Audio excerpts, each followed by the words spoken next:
Digital cashless രാജ്യമായി പുരോഗമിച്ചുകൊണ്ടിരിക്കുന്ന ഇന്ത്യയുടെ പുറമ്പോക്കിലാണ് കോടിക്കണക്കിന് മനുഷ്യർ ഇപ്പോഴും കഴിഞ്ഞുകൂടിക്കൊണ്ടിരിക്കുന്നത്. സ്വന്തമായി ഒരു തുണ്ട് ഭൂമിയില്ലാത്ത, കയറിക്കിടക്കാൻ വീടില്ലാത്ത ഈ മനുഷ്യർക്ക് വേണ്ടി അനേകം പദ്ധതികളാണ്, വായ്പകളാണ് സർക്കാരുകളും ബാങ്കുകളും വാഗ്ദാനം ചെയ്യുന്നത്. എന്നാൽ നേരത്തെ എടുത്ത വായ്പകൾ തിരിച്ചടയ്ക്കാൻ കഴിയാതെ കടക്കണിയിൽപ്പെട്ട് തട്ടിപ്പിനിരയായി അനേകം ആളുകൾ ഇപ്പോൾ തെരുവിലേക്ക് വലിച്ചെറിയപ്പെട്ടുകൊണ്ടിരിക്കുകയാണ്. ഇതിനിടയിലാണ് സർഫാസി ആക്ട് എന്ന നിയമം ഒരു ഭീകര സ്വരൂപമായി ജനങ്ങൾക്ക് മുന്നിൽ വന്നിരിക്കുന്നത്. സ്വന്തമായൊരു വീട്, മക്കൾക്ക് മെച്ചപ്പെട്ട വിദ്യാഭ്യാസം, കഴിഞ്ഞുകൂടാൻ ഉപജീവനമാർഗം, ആരോഗ്യകരമായ ജീവിതം, മക്കളുടെ വിവാഹം, ഇതൊക്കെയാണ് സാധാരണ മനുഷ്യരുടെ ശരാശരി ആഗ്രഹങ്ങൾ. അന്നന്ന് കഴിഞ്ഞുകൂടാൻ പണിയെടുക്കുന്നവർക്ക് ഇതിനൊന്നും വേണ്ടി നിക്ഷേപിച്ചു വയ്ക്കാൻ കഴിയാറില്ല. സർക്കാരും ബാങ്കുകളും ധനകാര്യ സ്ഥാപനങ്ങളും കുറഞ്ഞ പലിശയ്ക്ക് വായ്പയെന്ന വാഗ്ദാനം വെച്ച് നീട്ടുമ്പോൾ ഇത് സ്വീകരിക്കുക സ്വാഭാവികം. എന്നാൽ പരസ്യങ്ങളിലെ പോലെ അത്ര എളുപ്പമല്ല ബാങ്കുകളിൽ നിന്ന് വായ്പ കയ്യിൽ കിട്ടാൻ. ഭൂമി വില, തിരിച്ചടവിനുള്ള ശേഷി, വാല്യുവേഷൻ, സർക്കാർ ഓഫീസുകളിൽ നിന്നുള്ള സർട്ടിഫിക്കറ്റുകൾ, കടമ്പകൾ ഏറെയാണ്. ഇതെല്ലാം കടന്നെത്തിയാലും ബാങ്കുകൾ പലപ്പോഴും വായ്പകൾ നിഷേധിക്കാൻ മറ്റ് കാരണങ്ങൾ കണ്ടെത്തിയെന്ന് വരും. ഇവിടെയാണ് അതിവേഗം വായ്പ സംഘടിപ്പിച്ച് നൽകുമെന്ന് വാഗ്ദാനം ചെയ്യുന്ന സംഘങ്ങളുടെ വലയിലേക്ക് സാധാരണക്കാർ ചെന്നെത്തുന്നത്. ഒടുവിൽ തിരിച്ചടവ് മുടങ്ങി ജപ്തി നോട്ടീസുകളും നടപടികളും തുടങ്ങുമ്പോഴാണ് അകപ്പെട്ട ചതിക്കുഴിയുടെ ആഴം മനസ്സിലാക്കുക. അത്തരത്തിലൊന്നാണ് കൊച്ചിയിലെ വിവിധ പ്രദേശങ്ങളിൽ ആത്മഹത്യകളിലേക്കും ജപ്തിയിലേക്കും നിയമ നടപടികളിലേക്കും സമരങ്ങളിലേക്കും എത്തിച്ച വായ്പാ തട്ടിപ്പുകൾ. 3 വർഷമായി കൊച്ചിയിൽ നടക്കുന്ന സമരങ്ങളാണ് വലിയൊരു വായ്പാ തട്ടിപ്പിനെക്കുറിച്ചും അതിൻ്റെ തുടർച്ചയായി സർഫാസി എന്ന നിയമം പ്രയോഗിച്ച് കിടപ്പാടം ജപ്തി ചെയ്യുന്നതിനെക്കുറിച്ചുമുള്ള വിവരങ്ങൾ ജനങ്ങളിലെത്തിച്ചത്. കടക്കണിയിൽപ്പെട്ടവരുടെ സ്വത്തുവകകൾ പിടിച്ചെടുത്ത് കണ്ണുതുറപ്പിക്കൽ സമരം 159 ദിവസം സിന്ദാബാദ്. നിയമപാലകരും കണ്ണുതുറപ്പിക്കൽ സമരം 159 ദിവസം സിന്ദാബാദ്.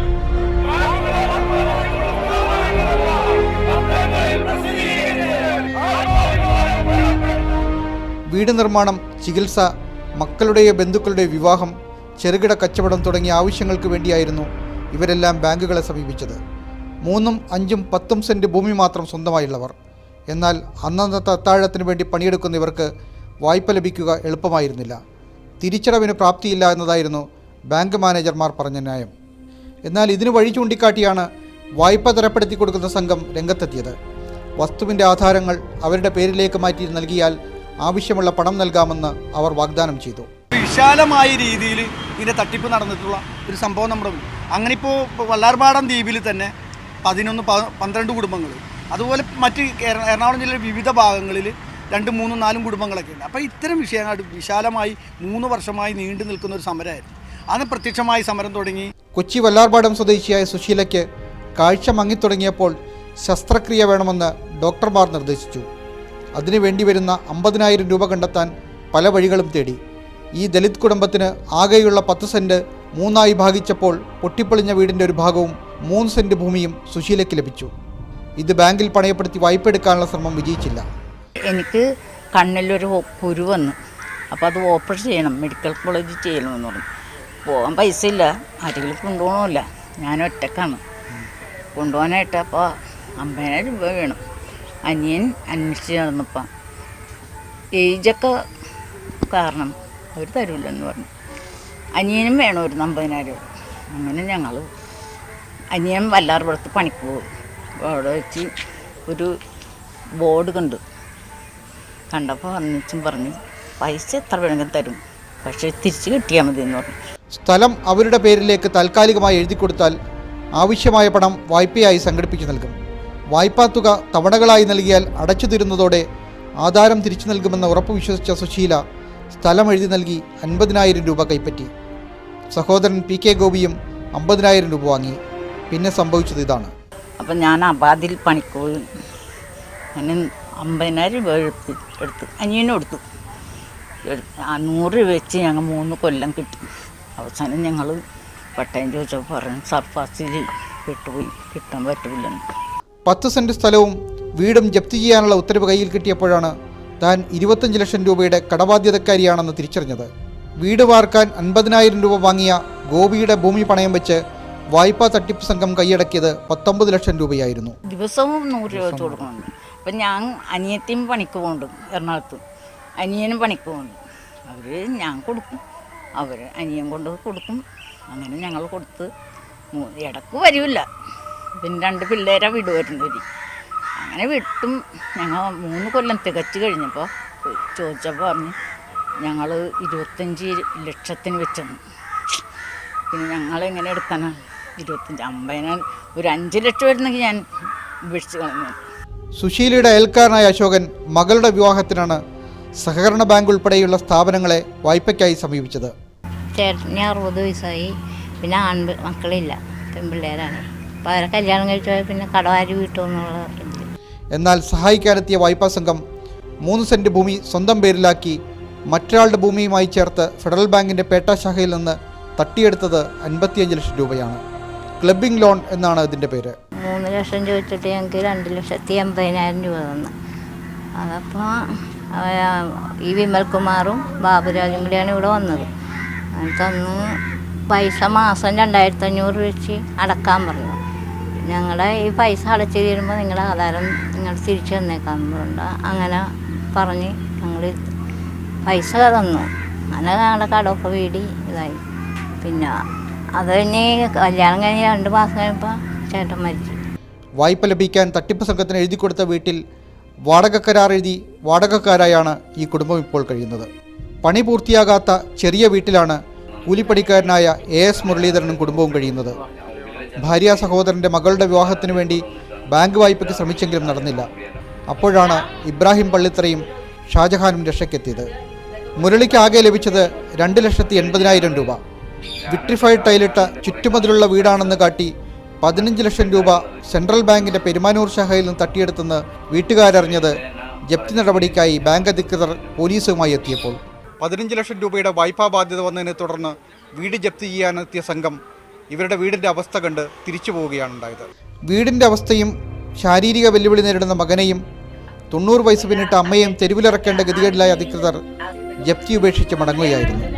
അമ്മക്കൊരൊക്കെ തന്നെ പറയാനുള്ളൂ മക്കളെ. എന്തെന്ന് പറയാനായിട്ടാണ്, കൈവിട്ട് പോയില്ലേ. ഇനി നമ്മൾ തലയില്ലെന്നാ ഇത് എന്ത് ഏത് കാലത്ത് കിട്ടും? ഇപ്പം കിട്ടുമെന്ന് വല്ല വിശ്വാസമുണ്ട ഇല്ല. ഇത് ഒരുത്തനെ കൊണ്ടും സഹായിക്കാൻ പറ്റുന്ന അവസ്ഥയാണ്. വീഡിയോ കാസറ്റ് കട പ്രതിസന്ധിയിലായപ്പോൾ ചെലവിനുള്ള പണത്തിനായി എടുത്ത 1 ലക്ഷം രൂപയുടെ ബ്ലേഡ് വായ്പ തിരിച്ചു നൽകാനാകാതെ വിഷമിക്കുകയായിരുന്നു എളങ്കുന്നപ്പുഴ സ്വദേശികളായ ജെയിൻ ബാബുവും ഭാര്യ ലെനറ്റും. ബ്ലേഡുകാർ തീർത്ത കടക്കണിയിൽ നിന്ന് കരകയറാൻ വല്ലാർപാടം പള്ളിയിൽ പ്രാർത്ഥിച്ചു മടങ്ങുമ്പോഴാണ് കടമുള്ളവർക്ക് ഉടൻ വായ്പ ശരിയാക്കി തരുമെന്ന ബോർഡ് കണ്ടത്. പ്രാർത്ഥിച്ചുകൊണ്ട് വല്ലാർപാടം പള്ളിയിൽ നിന്ന് ഇറങ്ങിയതാണ്. അവിടെ വെച്ചാണ് ഒരു ബോർഡ് കണ്ടത്. ബാബുരാജ് എന്ന് പറഞ്ഞൊരു ഏജൻറ്റ് വഴി കടങ്ങൾ വിട്ടാൽ സഹായിക്കും 2 ആഴ്ചക്കുള്ളിലെന്നും പറഞ്ഞു. അപ്പോൾ നമ്മൾ മാതാവ് കാണിച്ചതെന്നും പറഞ്ഞ് ഞാൻ ഹസ്ബൻഡിനെ കാണിച്ചു കൊടുത്തു. നമ്മൾ 2 പേരും കൂടി അപ്പം തന്നെ ഓഫീസിൽ പോയി കണ്ട് അവർ പൈസ റെഡിയാക്കി തരാം മാത്യു എന്ന് പറഞ്ഞ ഒരാളെ പരിചയപ്പെടുത്തി തന്നു. ജപ്തി അറിയിപ്പുമായി ബാങ്ക് ഉദ്യോഗസ്ഥർ എത്തിയപ്പോഴാണ് ഭൂമി പണയപ്പെടുത്തി 25 ലക്ഷം രൂപ വായ്പ എടുത്തിട്ടുണ്ടെന്നും 1 രൂപ പോലും തിരിച്ചടയ്ക്കാതെ പലിശയും പിഴയും ഉൾപ്പെടെ 40 ലക്ഷമായി ബാധ്യത വളർന്നുവെന്നും മനസ്സിലായത്. ജപ്തി ചെയ്ത വീട് സർഫാസി തട്ടിപ്പിനെതിരായ സമരസമിതി ഇടപെട്ട് തിരിച്ചുപിടിച്ചു. എന്നാൽ ബാങ്ക് വിൽപ്പന നടത്തിയ വസ്തു ഇപ്പോഴും മറ്റൊരാളുടെ പേരിലാണ്. വായ്പയെടുത്തവരെ ജപ്തി ചെയ്ത് ഈടുകൊടുത്ത വസ്തു ബാങ്കിന് പിടിച്ചെടുത്ത് കൊടുക്കുന്ന സർഫാസി എന്ന നിയമത്തെക്കുറിച്ച് ലിനറ്റ് അറിയുന്നത് അങ്ങനെയാണ്. നമ്മളിപ്പോൾ നമ്മുടെ വീട്ടിൽ തന്നെ താമസിക്കുന്നതുകൊണ്ട് കുഞ്ഞുമക്കളുണ്ട്, അവരെയും കൂടെ ആത്മഹത്യ ചെയ്യാൻ വരെ തീരുമാനിച്ചതാണ്. ആ ടൈമിലാണ് നമ്മളിവരെ പരിചയപ്പെടുത്തി നമ്മൾ കേസ് പോയപ്പോഴാണ് നമ്മൾ അറിയുന്നത് സർഫാസി നിയമം എന്ന് പറഞ്ഞൊരു നിയമം വഴിയാണ്.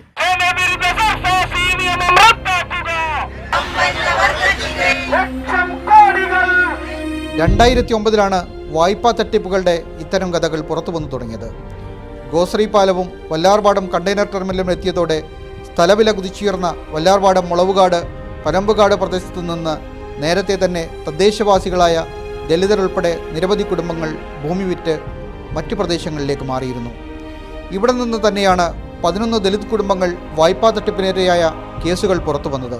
ദരിദ്രരായിട്ടുള്ള പ്രത്യേകിച്ചും ദളിതുകളായിട്ടുള്ള ആളുകളെയാണ് അവരുടെ എള്ള കടപ്പാർത്തുന്നത് പോലും. ഭൂമികൾ ഇന്നും അവരുടെ അവകാശികളല്ല, പക്ഷേ എള്ള 2-3 സെൻറ്റിൻ്റെ ആധാരം പോലും വസ്തു പിടിച്ചെടുത്തിട്ട് അവരെ തെരുവിലാക്കുന്ന ഒരു രീതിയാണ് ഈ സർഫാസി നിയമം മൂലം ഉണ്ടായിക്കൊണ്ടിരിക്കുന്നത്. മെട്രോ നഗരത്തിൽ കഴിയുന്ന പട്ടികജാതിക്കാരുടെ വിലപിടിപ്പുള്ള ഭൂമി തട്ടിയെടുക്കാനുള്ള ആസൂത്രിത നീക്കം ഈ തട്ടിപ്പിന് പിന്നിലുണ്ടെന്നായിരുന്നു തങ്ങൾക്ക് ലഭിച്ച പരാതികൾ പരിശോധിച്ച സംസ്ഥാന പട്ടികജാതി കമ്മീഷൻ കണ്ടെത്തിയത്.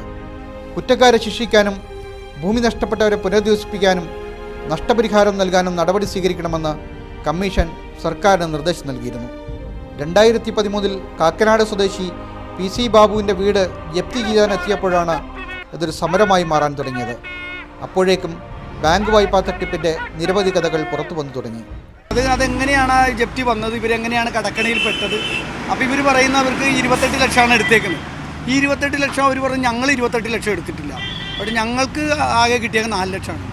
അപ്പോൾ അതുകൊണ്ട് അതിൻ്റെ വിശദാംശങ്ങൾ അന്വേഷിക്കാൻ ഞങ്ങൾ അങ്ങനെ എല്ലാവരെയും കൂടി വിളിച്ചു കൂട്ടിയിട്ട് ഇതെന്താണ് ഈ വിഷയം എന്താണെന്ന് അറിയാം. അങ്ങനെയാണ് ഇവിടെ ഈ കേരളത്തിൽ വായ്പാ തട്ടിപ്പ് സംഘം, അതായത് ഈ സാധാരണക്കാരൻ്റെ ആവശ്യങ്ങളെ നിറവേറ്റാനെന്നുള്ള വ്യാജേന വന്നുകൊണ്ട് വായ്പാ തട്ടിപ്പ് സംഘങ്ങൾ ഇങ്ങനെ പ്രവർത്തിച്ചുകൊണ്ട് അവർ ഇതിൻ്റെ അകത്തേക്ക് കടന്നു വന്നുകൊണ്ട് അവരുടെ ആവശ്യങ്ങൾ, ഇപ്പം മകളെ കെട്ടിക്കാനോ വിദ്യാഭ്യാസം ചെയ്യാനോ വീട് പണിയാനോ ഉള്ള ആവശ്യങ്ങൾക്ക് വേണ്ടി ഇവർ സമീപിക്കുമ്പോൾ ഇവർ സാധാരണ ദരിദ്രരായതുകൊണ്ട് ഇവർ സാധാരണ സ്വാഭാവികമായിട്ട് ബാങ്കിൽ ചെന്നാൽ ലോൺ കൊടുക്കില്ല. ലോൺ കൊടുക്കാത്തൊരവസ്ഥയുള്ളപ്പോൾ അവർ ശരിക്കും ഇത്തരം ഒരു റാക്കറ്റുകളുടെ അകത്ത് ചെന്ന് പെടുകയാണ്. 2015 എറണാകുളം ജില്ലാ കളക്ടറേറ്റിന് മുന്നിൽ 6 മാസത്തോളം നീണ്ടുനിന്ന സർഫാസീരകളുടെ കണ്ണുകെട്ടി സമരമാണ് വായ്പാ തട്ടിപ്പിൻ്റെ ഗൗരവം പുറത്തു കൊണ്ടുവന്നത്. ചതിവിൽ തട്ടിയെടുത്ത ആധാരങ്ങൾ അസാധുവാക്കണമെന്നും ജപ്തി നിർത്തിവെക്കണമെന്നും തട്ടിപ്പുകാരെ അറസ്റ്റ് ചെയ്യണമെന്നും സമരക്കാർ ആവശ്യപ്പെട്ടു. തട്ടിപ്പിനിരയായവർക്കെതിരെ സർഫാസി നിയമം പ്രയോഗിക്കുന്നത് അവസാനിപ്പിക്കണമെന്നും ആവശ്യമുന്നയിച്ചു. ഈ സമരത്തിൻ്റെ തുടർച്ചയായി 2016 ഫെബ്രുവരിയിൽ അന്നത്തെ മുഖ്യമന്ത്രിയായിരുന്ന ഉമ്മൻചാണ്ടിയുടെ പുതുപ്പള്ളിയുടെ വീട്ടിലേക്ക് മാർച്ച് നടത്തി. വായ്പാ തട്ടിപ്പിനെക്കുറിച്ചും സാധാരണക്കാരെ ജപ്തി ചെയ്ത് തെരുവിലിറക്കുന്ന സർഫാസി നിയമത്തെക്കുറിച്ചും കോൺഗ്രസ് MLA ആയിരുന്ന VD സതീശൻ നിയമസഭയിൽ ശ്രദ്ധ ക്ഷണിക്കൽ പ്രമേയം കൊണ്ടുവന്നു. വായ്പ കുടിശ്ശിക വരുത്തിയവരുടെ ഭൂമി സർഫാസി നിയമത്തിൻ്റെ മറവിൽ പിടിച്ചെടുക്കുന്ന അസറ്റ് റീകൺസ്ട്രക്ഷൻ കമ്പനികൾ ഗുണ്ടാ സംഘങ്ങളെപ്പോലെയാണ് പെരുമാറുന്നതെന്ന് സതീശൻ ആരോപിച്ചു.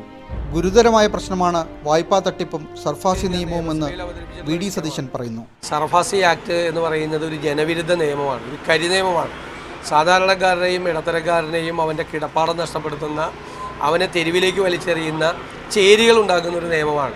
ഒരു പരിഷ്കൃത സമൂഹത്തിനും ഒരു പരിഷ്കൃത സർക്കാരിനും യോജിച്ചൊരു നിയമമല്ല. ഇതിൻ്റെ എല്ലാം ഫലമായി തട്ടിപ്പിനിരയായവരുടെ വീടുകൾ ജപ്തി ചെയ്യുന്നത് നിർത്തിവെച്ചതായി സർക്കാർ ഉത്തരവിട്ടു. ബാങ്കിൽ അടയ്ക്കേണ്ട തുക സർക്കാർ നൽകാനും തട്ടിയെടുത്ത ഭൂമിയുടെ ആധാരം റദ്ദാക്കി തിരികെ നൽകാനും ഉത്തരവിലുണ്ടായിരുന്നു. വായ്പാ തട്ടിപ്പ് നടത്തിയവർക്കെതിരെയും കൂട്ടുനിന്ന ബാങ്ക് മാനേജർമാരും രജിസ്ട്രേഷൻ വകുപ്പ് ഉദ്യോഗസ്ഥരും ഉൾപ്പെടെയുള്ളവരിൽ നിന്നും തുക ഖജനാവിലേക്ക് തിരിച്ചുപിടിക്കാനും നടപടിയെടുക്കുമെന്നും വ്യക്തമാക്കിയിരുന്നു. എന്നാൽ തെരഞ്ഞെടുപ്പ് പ്രഖ്യാപിക്കുന്നതിന് മുമ്പ് ഇറക്കിയ ഉത്തരവ് ഗവൺമെൻറ് ഓർഡറാക്കാതിരുന്നതിനാൽ ഫലമുണ്ടായില്ലെന്നാണ് സർഫാസി വിരുദ്ധ സമരസമിതി പറയുന്നത്. എറണാകുളം ജില്ലയിൽ വല്ലാർപാടം, വൈപ്പിൻ, കാക്കനാട് എന്നിവിടങ്ങളിലായി 20-ലേറെ കുടുംബങ്ങൾ ഇത്തരത്തിൽ കെണിയിൽ അകപ്പെട്ട് ജപ്തി നടപടി നേരിടേണ്ടി വന്നു. എന്നാൽ ഇത് എറണാകുളത്ത് മാത്രം ഒതുങ്ങി നിൽക്കുന്ന തട്ടിപ്പല്ലെന്നും വിവിധ ജില്ലകളിൽ നിന്ന് ഇത്തരം തട്ടിപ്പിനിരയായവർ തങ്ങളെ സമീപിച്ചുകൊണ്ടിരിക്കുകയാണെന്നും സർഫാസി ബാങ്ക് ജപ്തിക്കെതിരായ സമരസമിതി പറയുന്നു.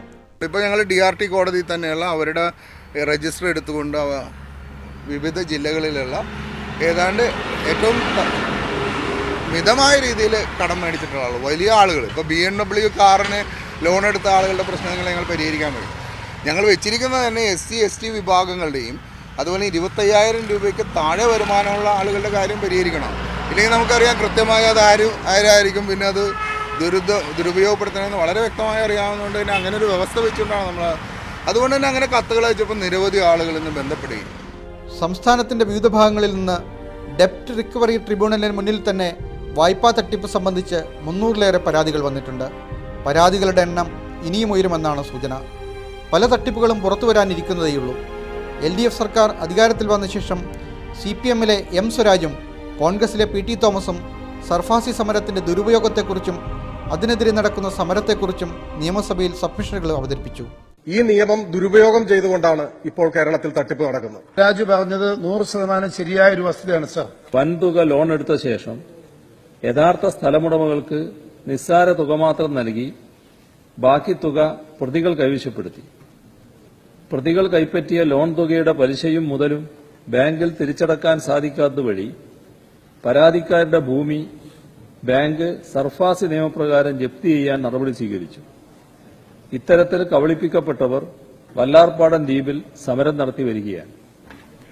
ഈ വിഷയത്തിൽ ഇതിനകം 17 കേസുകൾ രജിസ്റ്റർ ചെയ്യുകയും അതിൽ 11 കേസുകളിൽ അന്വേഷണം പൂർത്തിയാക്കി കുറ്റപത്രം സമർപ്പിച്ചു. വായ്പാ തട്ടിപ്പുമായി ബന്ധപ്പെട്ട 17 കേസുകളിൽ അന്വേഷണം നടക്കുന്നതായും 10 കേസുകളിൽ കുറ്റപത്രം സമർപ്പിച്ചതായും മുഖ്യമന്ത്രി പിണറായി വിജയൻ അന്ന് മറുപടി നൽകി. കേസിൽ ബാങ്ക് മാനേജർമാരും പ്രതികളാണ്.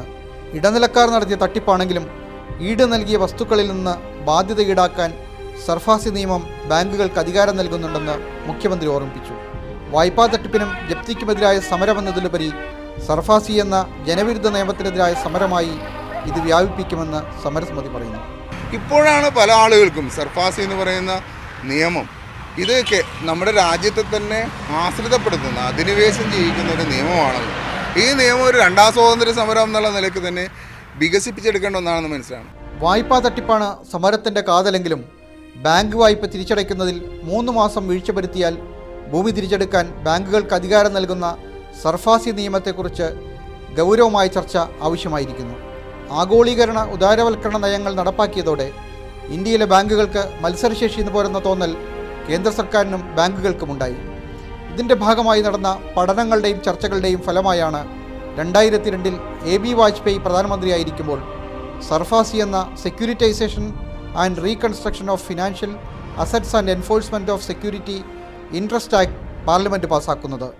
91 അന്നത്തെ നരസിംഹറാവു ഗവൺമെൻറ് കാലത്ത് നിയമിക്കപ്പെട്ട നരസിംഹം കമ്മിറ്റി ബാങ്കിങ് രംഗത്തെ പുനഃസംഘടനയെക്കുറിച്ചും പരിഷ്കാരങ്ങളെക്കുറിച്ചും നിർദ്ദേശങ്ങൾ സമർപ്പിക്കാനായിരുന്നു ആ കമ്മിറ്റിയെ നിയമിച്ചിരുന്നത്.